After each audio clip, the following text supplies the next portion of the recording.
Ngayong gabi guys. So ayan, hindi ko na ho kayo sinama sa paghiwa-hiwa nitong sili na to. So yeah, maggawa ako ng chili sauce guys. So kailangan lang ko ito ng sili pala to, yung tawag nito silikot guys. Tapos ahos, yung mga itim-itim guys, ano to, kanang laya na siya guys, banga sili. So sinama ko na lang dito. Ayan, ang daming iyang ulo bitaw guys sa kuan sili. Ay nako, na ba yan? Hindi ko nakita kasi guys, gabi na ako natapos nito. Igo lang ko wala kasi akong blender, so mano-mano ko po itong gunting-gunting ba. Yan, hindi ko na ito nakita ang iba kasi anang tawag nito, kanang siya guys ba, gabi na akala ko makikita ko pa. Ayan, ang dami pa pala nitong mga ulo-ulo siya guys ba. Ang ulo sa silikot guys, ayun. Sa pagunting na ko ni siya guys kasi walang blender. So kailangan ko siya ng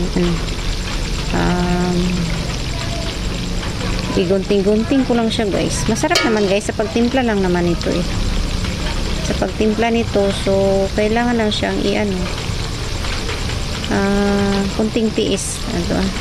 Tawag nito tiis na ba yun? Kunting pahirap-hirap sa buhay. Ako nagsugod nito ako guys, sugod ako pag hiwa-hiwa is alas 3 guys. So nahuman ko guys, 3 hours ako naggunting-gunting guys sa siliko. Hindi ko makunaw, may malaki pa tingnan nyo naman may malaki pa dyan.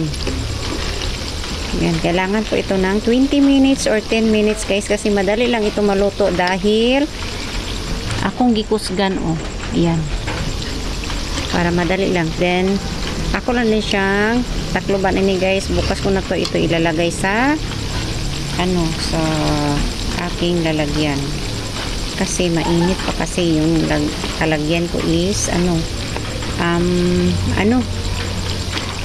tawag nito, kanang siya ba, plastic yung lalagyan ko nito. So pagluto nito ngayon, ang daming lamok. Wait lang. So ayan, pasensya na kayo sa kapitbahay, video kasi. So ayan, nakuha ko na ang iba. Meron pa talaga yung iba, hindi ko na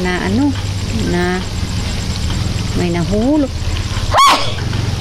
Baho na siya guys, ang sili hot. So ito yung forma ato sa ning ipapula guys at saka natin ito ilagyan ng mga condiments ba tawag ng mga ahos dyan, ay mga toyo. Basta lagyan natin ngayon ito guys para maluto siya. Daming lamok guys, kailangan natin siyang kayo-kayon para siya is maluto siya guys. Papula ni siya guys, papula. Hindi po pwede itong hindi po pwede itong i-stop mo lang kadyot, pero hindi po pwede i-stop kasi magpilit-pilit siya sa daplin. Ayan, pilit-pilit na siya. So ang daming lamok. Andito ako sa labas nagluto. Ayan, so mangit-ngit guys. Ito lang yung makikita nyo ang niluluto ko. Ang daming ang daming siyang tawag nito.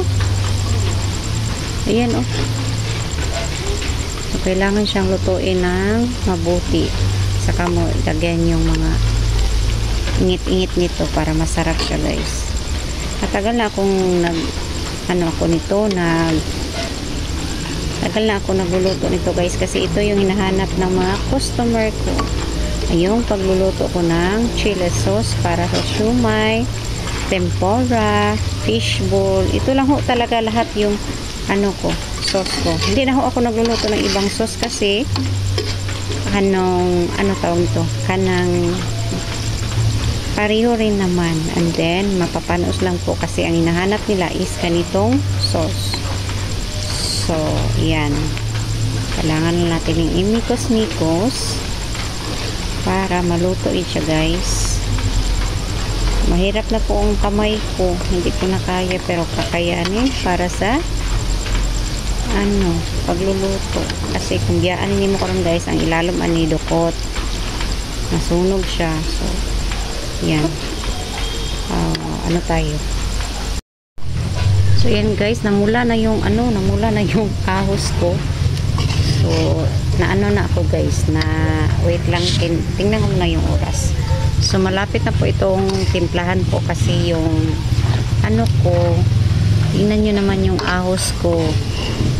Ayan, luto na siya. Nagpula-pula na, diba? So, pan lang pala siya guys, 10 minutes para timplahan siya guys timplahan ko po ito na oyster sauce na siya guys para masarap. And then to guys, matagal din itong magpanos, abot siya ng sa kabulan. Toyo, kunti lang ng toyo, yan po siya para siya maluto guys. And ipakula na siya. So pagkatapos nito guys, lagyan ko ng paminta. So kailangan ko ng paminta dami, pero kunti lang ito itagay ko kasi kunti lang naman itong chili sauce. Ayan. So ayan na guys, nagpula-pula na siya. So ang akong ibutang nilas guys, ayan po siya.